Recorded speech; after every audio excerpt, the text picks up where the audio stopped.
today we will start non-steroidal anti-inflammatory drugs NSAIDs जिसको बोला जाता है, और आपके नागपुर यूनिवर्सिटी से रिलेटेड 15 मार्क्स के लिए इंपॉर्टेंट क्वेश्चंस है, एज वेल एज अगर आप कोई अदर यूनिवर्सिटी के अंदर भी स्टडी कर रहे हो तो उसमें भी ये क्वेश्चंस आता है नॉन-स्टेरॉयडल एंटी-इंफ्लेमेटरी ड्रग्स। ये हम बात कर रहे हैं फार्माकोलॉजी से रिलेटेड, और आप अगर मेडिसिनल केमिस्ट्री में भी पढ़ोगे या कोई अनदर सब्जेक्ट्स में भी आप पढ़ोगे तो इसका इंट्रोडक्शन आप वहाँ पे भी लिख सकते हो, वहाँ पे भी आप इसको इस्तेमाल कर सकते हो। बट इसका जो क्लासिफिकेशंस रहेगा वो आप अगर मेडिसिनल केमिस्ट्री में अगर लिख रहे हो तो वहाँ बेस्ड ऑन स्ट्रक्चर रहेगा, यहाँ पे based on pharmacological action. Okay, so we will start the first introduction part of NSAIDs non-steroidal anti-inflammatory drugs with a classification in today's session. Okay, we will start an introduction. First of all, what is meant by NSAIDs? इसका definition हमको समझना जरूरी है कि NSAIDs किस चीज को बोला जाता है। NSAIDs are a class of drug that relieve pain, reduce inflammation, reduce redness, swelling, and bring down a high temperature. It means simple अगर सिंपल वर्ड्स के अंदर अगर बोले हम तो एंटी इंफ्लेमेटरी कैटेगरी के अंदर NSAIDs आएगा आपका।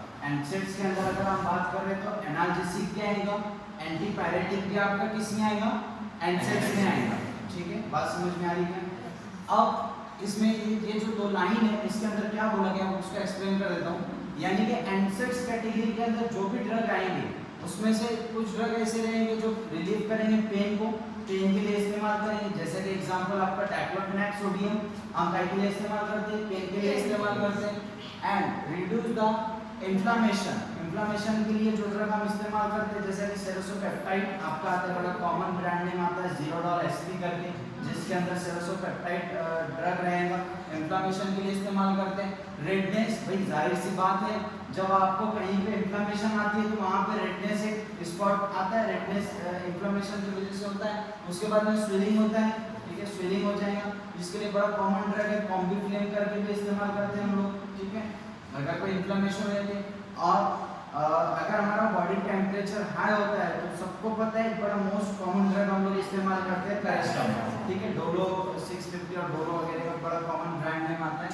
सो मतलब बात क्या कंक्लूजन पे यहाँ आते हैं इस लाइन को लेकर कि भाई जो NSAIDs कैटेगरी के ड्रग है, non steroidal anti inflammatory category के जो ड्रग्स रहेंगे वो स्वेलिंग के लिए भी इस्तेमाल करते हैं, पेन के लिए भी इस्तेमाल करेंगे और फीवर के लिए भी इस्तेमाल करते हैं। यानी कि इन सारी चीज़ों के लिए जो मेडिसिन का हम लोग स्टडी करेंगे वो किस में करेंगे, NSAIDs के अंदर। कोई बात समझ में यहाँ तक है? ठीक है, अब नेक्स्ट वाला इसका टॉपिक, नेक्स्ट इसका लाइन देखते हैं। NSAIDs are used to treat a wide range of conditions. भाई अगर कोई NSAIDs अगर कोई स्पेसिफिक एक चीज को अगर ठीक करता है, एक चीज के ट्रीटमेंट के लिए इस्तेमाल करते तो बात ठीक थी, लेकिन वो फीवर को भी ट्रीट कर रहा, ठीक है, फीवर भी हमारे बॉडी से रिड्यूस कर रहा, इन्फ्लेमेशन के लिए भी इस्तेमाल हो रहा और पेन के लिए भी इस्तेमाल हो रहा। यानी कि वाइड रेंज ऑफ कंडीशन, यानी कि वाइड रेंज ऑफ कंडीशन, यानी कि बहुत सारे डिसीजेस के लिए एंटी इंफ्लेमेटरी के NSAIDs कैटेगरी के ड्रग हम लोग इस्तेमाल करते हैं। इसीलिए इसको यहाँ पे NSAIDs are used to treat a wide range of condition. अब उसके अंदर कौन सी चीज, भाई यहाँ हमने बात की पेन किलर, रिलीफ पेन।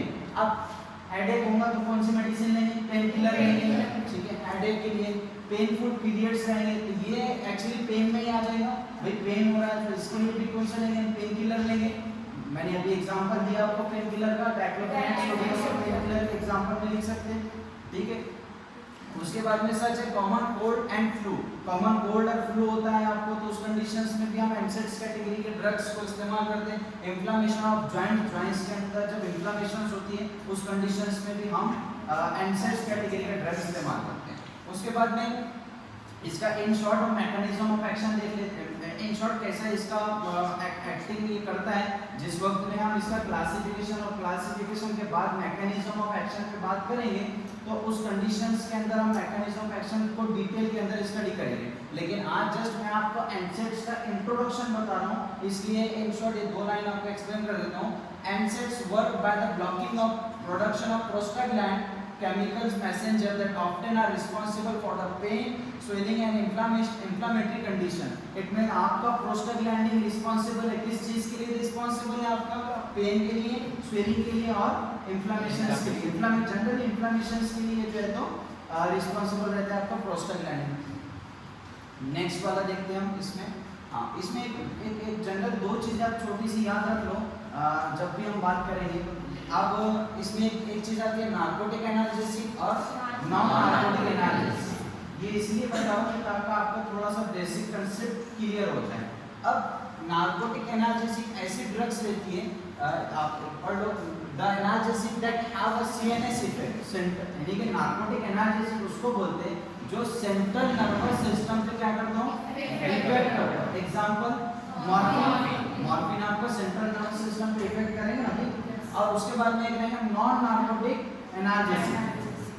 यानी कि अब एनाल्जेसिक का मतलब टू रिड्यूस द पेन, ठीक है. एनाल्जेसिक का नॉन नार्कोटिक के अंदर जो रहेगा आपका सिंपल वाला आइबुप्रोफेन जो रहता है वो. यानी कि नॉन नार्कोटिक ऐसा रहता है जो सीएनएस पे अफेक्ट नहीं करता, लेकिन नार्कोटिक वाला सीएनएस पे अफेक्ट करता है. और नार्कोटिक का एग्जांपल मॉर्फिन और नॉन नार्कोटिक का एग्जांपल आइबुप्रोफेन. भाई ये दो लाइन कंसेप्ट क्लियर हो गया आपको. अब आते हैं तीसरे वाले पॉइंट पे. More than 20 different non-steroidal anti-inflammatory drugs and NSAIDs are available commercially. यानी कि more than 20 से भी ज़्यादा आपके non-steroidal anti-inflammatory drugs जो है वो commercial यानी कि आज के टाइम पे आपको मिल जाए, commercial इस्तेमाल होते हैं. ठीक है. These agents are used worldwide for their analgesic, antipyretic and anti-inflammatory effect in the patient with multiple medical conditions. ठीक है भाई. एंसेट्स यानी कि बात यहाँ पे भी वही है कि एंसेट्स जो यूज करते हैं वर्ल्ड वाइड पूरी दुनिया के अंदर एनाल्जेसिक, एंटीपायरेटिक और एंटी इंफ्लेमेटरी, ये तीन ही चीज़ों के लिए जनरली हम लोग एंसेट्स को इस्तेमाल करते हैं. अब यहाँ तक तो बात हो गई इसके इंट्रोडक्शन की, लेकिन इसके अंदर तीन वर्ड्स बार बार आ रहे हैं, एंटीपायरेटिक, एंटी इंफ्लेमेटरी और एनाल्जेसिक. ठीक है. अब ये तीनों का हम डेफिनेशंस देखते हैं कि इसके अंदर क्या होता है, इसका एग्जांपल क्या होता है. सबसे पहला देखते हैं एनाल्जेसिक. कि एनाल्जेसिक होता क्या है, एनाल्जेसिक की मेडिसिन कौन सी होती है और एनाल्जेसिक का मतलब क्या होता है. Analgesic are the class of medication which are used to relieve the pain. In simple words के अंदर बोले तो एनाल्जेसिक ऐसी मेडिसिन रहती है जो पेन को रिलीव करने के लिए इस्तेमाल होती है. यानी पेन को ठीक करने के लिए, दर्द को खत्म करने के लिए जो मेडिसिन इस्तेमाल होती है उसको क्या बोलते हैं, एनाल्जेसिक. बात समझ में, एनाल्जेसिक. ठीक. They include paracetamol. पैरास्टामोल एक मोस्ट कॉमन है. ठीक है, आप सब जानते हैं. और एक अगर नॉन मेडिको स्टूडेंट भी रहा या नॉन मेडिको कोई पर्सन भी रहा सो वो भी जानता है कि पैरास्टामोल फीवर के लिए दिया जाता है. लेकिन पैरास्टामोल के दो यूजेस आते हैं, एक एंटीपायरेटिक और दूसरा एनाल्जेसिक. दो यूजेस रहेंगे इसके पैरास्टामोल. ठीक है. सो यहाँ पे एनाल्जेसिक. हाँ, एक और चीज बात क्लियर कर दूं कि एनाल्जेसिक जो पैरास्टामोल है आपको वो क्या है, वीक एनाल्जेसिक है. क्या है, वीक एनाल्जेसिक. पैरास्टामोल जो रहेगा आपका वीक एनाल्जेसिक रहेगा. They include paracetamol which is available over the counter. यानी कि पैरास्टामोल अगर आप ले रहे हैं सिंगल, यानी कि सिंगल मॉलिक्यूल के अंदर अगर आप पैरास्टामोल ले रहे हो तो वो आपको विदाउट प्रिस्क्रिप्शन में मिल जाएंगे, क्योंकि ओटीसी प्रोडक्ट है, ओवर द काउंटर है. ठीक है. आप मेडिकल पे जाओगे, अगर आप मेडिकल पे गए विदाउट प्रिस्क्रिप्शन, आपने बोला कि sir please give me paracetamol, तो आपको ये नहीं बोलेंगे कि आप प्रिस्क्रिप्शन लेके आओ, क्योंकि ओटीसी ड्रग आपको सिंपल उन्हें दे देगा. ठीक है. सो और बाय प्रिस्क्रिप्शन विद कॉम्बिनेशन. हाँ, एक चीज है, अगर पैरास्टामोल को हम कोई और ड्रग के साथ कॉम्बिनेशंस में दे रहे हैं, कोई और ड्रग के साथ में, जैसा कि एग्जांपल सिट्रीजिन हो गया, लियोसिट्रीजिन है, कॉम्बिनेशंस में आता है ना पैरास्टामोल. बहुत सारे टैक्लो के साथ आएगा और भी कॉम्बिनेशंस में आ सकता. तो अगर किसी ड्रग को, पैरास्टामोल को किसी कॉम्बिनेशंस के साथ दे रहे तो उस कंडीशंस के अंदर हमको क्या रिक्वायर्ड रहेगा, प्रिस्क्रिप्शन. हाँ, अगर हम सिंगल पैरास्टामोल मांग रहे तो प्रिस्क्रिप्शन की जरूरत रहेगी क्या, नहीं रहेगी. तो पैरास्टामोल की बात याद रखो. And avoids narcotic which are only available for by prescription. यानी कि नार्कोटिक्स जो ड्रग रहेंगे, नार्कोटिक के अंदर कोई भी ड्रग जो रहेगा वो काहे में आएगा, प्रिस्क्रिप्शन के अंडर में, यानी कि उसको विदाउट प्रिस्क्रिप्शन नहीं दे सकते। क्यों नहीं दे सकते? क्योंकि नार्कोटिक क्या करता है, सीएनएस पे क्या इफेक्ट करता है, और नॉन नार्कोटिक क्या करेगा, सीएनएस पे इफेक्ट नहीं करेगा। इसके बाद में हम दूसरा टर्म्स देखते हैं, एंटीपायरेटिक। अच्छा एक मिनट बैक करो। हाँ, इसका एग्जांपल अगर आपका एनाल्जेसिक का लिखना है तो आप लिख सकते हैं पैरास्टामोल लिख लो, ठीक है, डाइक्लोफेनाक सोडियम लिख लो, और जो भी पेन किलर हम लोग इस्तेमाल करते हैं उसका एग्जांपल में आप लिख सकते हैं। नेक्स्ट एंटीपायरेटिक, ठीक है। एनाल्जेसिक समझा सबको किस चीज को? हाँ, आपको जब भी आंसर्स लिखना है 15 मार्क्स के लिए अगर एग्जाम में पूछता है तो ये सारा इंट्रोडक्शन आपको लिखना पड़ेगा, ठीक है। आपको एनाल्जेसिक भी एक्सप्लेन करना पड़ेगा, एंटी इंफ्लेमेटरी भी आपको एक्सप्लेन करना पड़ेगा, और एंटीपायरेटिक भी आपको क्या करना पड़ेगा, एक्सप्लेन करना पड़ेगा। और जो पहला वाला स्लाइड था उसमें के भी आपको कुछ पॉइंट एक्सप्लेन करने होंगे, तब जाके आप एक 15 मार्क्स का पूरा क्वेश्चन को अटेम्प्ट कर सकेंगे। उसके बाद में हम लोग आते हैं एंटीपायरेटिक, ठीक है। Antipyretic are the drug or chemical substance which are used to reduce the body temperature. ये सिंपल है कि एंटीपायरेटिक कैटेगरी के अंदर जो भी ड्रग आते हैं तो हम उसको क्या के लिए इस्तेमाल करते हैं, रिड्यूस द बॉडी टेम्परेचर। ये बात समझ में आई? यानी कि फीवर के लिए जो ड्रग हम इस्तेमाल करेंगे वो किस कैटेगरी के अंदर में आएंगे, एंटीपायरेटिक के अंदर। अब इसकी एग्जांपल बताने की जरूरत नहीं है, सबको पता है, पैरास्टामोल सिंपल है, सिंपल। हाँ, एक और चीज, जब भी आप ये डेफिनेशंस लिखोगे उसके नीचे एग्जांपल लिखना मस्ट। Battery charge 85%। ये एक एग्जांपल लिखे आप तो पूरी डेफिनेशन कंप्लीट होती है आपकी, ठीक है। सो ये डेफिनेशन एंटीपायरेटिक समझिए। एंटीपायरेटिक मींस कि ऐसी मेडिसिन और ऐसी मेडिकेशंस जो फीवर को कम करती है उसको क्या बोलते हैं, एंटीपायरेटिक। दूसरी एंटी इंफ्लेमेटरी। अब इनके नाम में ही है, एंटी मींस अपोज, अगेंस्ट में, और किसके अगेंस्ट में, इन्फ्लेमेशन के अगेंस्ट में काम करेंगे। ऐसी मेडिसिन जो इन्फ्लेमेशन के अगेंस्ट में काम करेंगे उसको क्या बोलते हैं, एंटी इंफ्लेमेटरी। अब इसका डेफिनेशन देख लो, anti inflammatory is the class of drug which are used to treatment of reduce the inflammation. बात समझ में आ गई? रिड्यूस करता है इसको, इन्फ्लेमेशन, और swelling is called as anti inflammatory drugs. बस बात समझे, एंटी इंफ्लेमेटरी, एनाल्जेसिक, एंटीपायरेटिक, तीनों डेफिनेशन समझे आपको। ये तीनों आपको एग्जाम में लिखनी है इंट्रोडक्शन के पार्ट में। नेक्स्ट हाँ, और यहाँ पे जनरली एंसर्स के अंदर जो फोकस हम लोग करते हैं वो इन्फ्लेमेशन पे करते हैं, ठीक है, क्योंकि नाम ही दिया है non steroidal anti inflammatory drugs.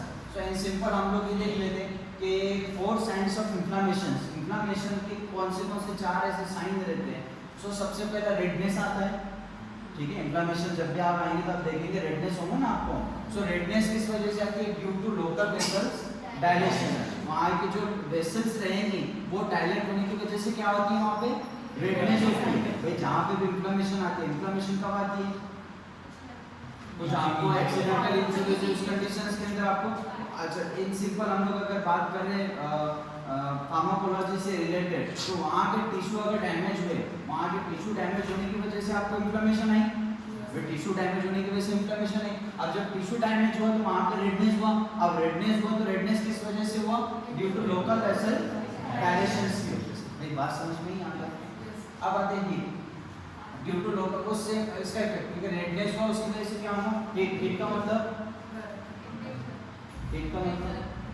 Temperature increase होना, ठीक है।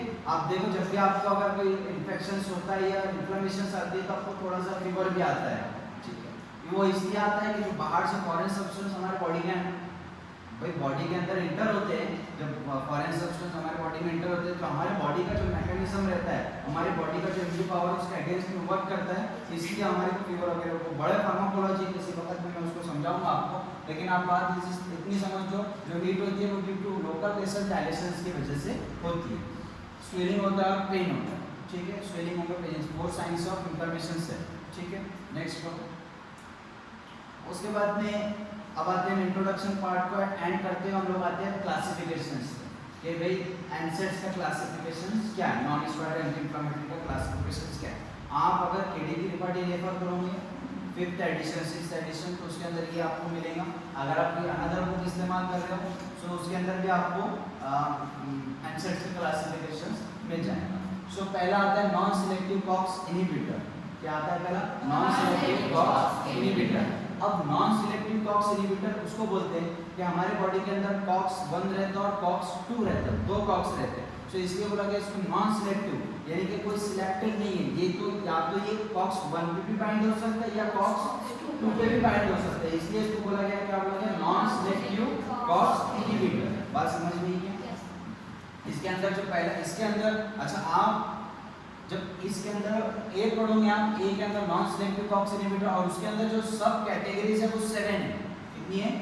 7। याद रखना, ए के अंदर कितनी है? 7। अब कौन सी? पहला सैलिसिलेट, एग्जांपल एस्पिरिन, ठीक है। दूसरा propionic acid derivative, example isopropene और नाइट्रोक्सेन। तीसरा फेनामेट, बिफेनामिक एसिड, उसके बाद में एसिटिक एसिड डेरिवेटिव, उसका एग्जांपल डाइक्लोफेनाक सोडियम, ऑक्सीकेम डेरिवेटिव, उसका एग्जांपल पैरोक्सीकेम। उसके बाद में इंडोल डेरिवेटिव आता है, उसका एग्जांपल इंडोमेथासिन, पैराजोलम डेरिवेटिव, उसका एग्जांपल आता है फिनाइल ग्लूटाजोल, ठीक है। ये हो जाएगा आपका एक नॉन सिलेक्टिव कॉक्स इनहिबिटर के अंदर ये सारी चीजें आएंगी। उसके बाद में प्रोफेशनल कॉक्स 2 इनहिबिटर आएगा आपका, उसके अंदर एग्जांपल आता है आपका निमोस्लाइड आएगा, ठीक है। उसके बाद में रहता है सिलेक्टिव कॉक्स 2 इनहिबिटर, यानी कि भाई सिलेक्टिव आप वहां पे नॉन सिलेक्टिव था ना, यहाँ पे सिलेक्टिव मतलब कि किस पे बाइंड होगा? जाके कॉक्स 2 पे बाइंड होगा। स्पेसिफिकली इन्हें डिफाइन कर दिया सिलेक्टिव कॉक्स 2 इनहिबिटर। बात समझ में आई क्या? सो कॉक्स 2 सिलेक्टिव कॉक्स इनहिबिटर रहेगा। उसके बाद में analgesic, antipyretic with poor anti inflammatory action. जो लास्ट वाला आपका डी रहेगा, analgesic, antipyretic with poor anti inflammatory action. उसके अंदर पैरा अमीनो फिनॉल डेरिवेटिव, जिसका एग्जांपल है पैरास्टामोल। पैरास्टामोल के काई में आता है पैरा अमीनो फिनॉल डेरिवेटिव, आएगा काई में कौन सी कैटेगरी में आता है? Analgesic, antipyretic with poor anti inflammatory action, ठीक है। बट एक चीज है कि हम डायरेक्टली पैरास्टामोल का एंटी इंफ्लेमेटरी यूज नहीं कर सकते, क्योंकि अभी पुअर है ना, उससे ज्यादा स्ट्रॉन्ग हमारे पास में अवेलेबल है।